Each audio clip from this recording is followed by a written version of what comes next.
Est-ce que ça vous dirait de construire votre propre éolienne? En tout cas, c'est possible à Branay dans le Gâtinais où un chantier un peu particulier est à l'œuvre. On y construit une petite éolienne, 12 mètres de haut, 4 mètres de diamètre. Pas besoin de permis de construire pour l'engin, destiné à une exploitation agricole.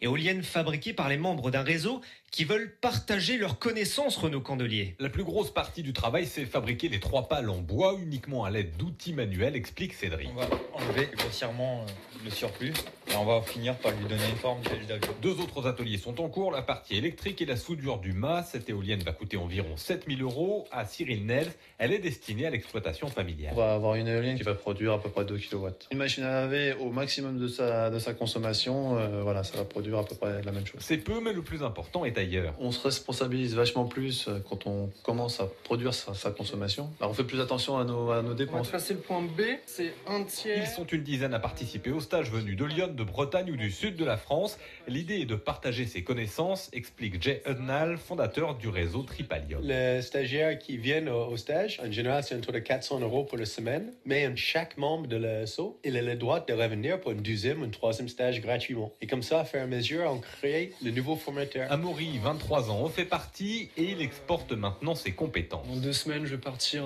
au Sénégal pour aider des ingénieurs à électrifier un village au moyen d'éoliennes. Il y a une demande, il y a un besoin de technologies qui permettent une certaine autonomie, mais sans être dépendant de l'industrie. Reportage France Bleu Auxerre de Renaud Candelier.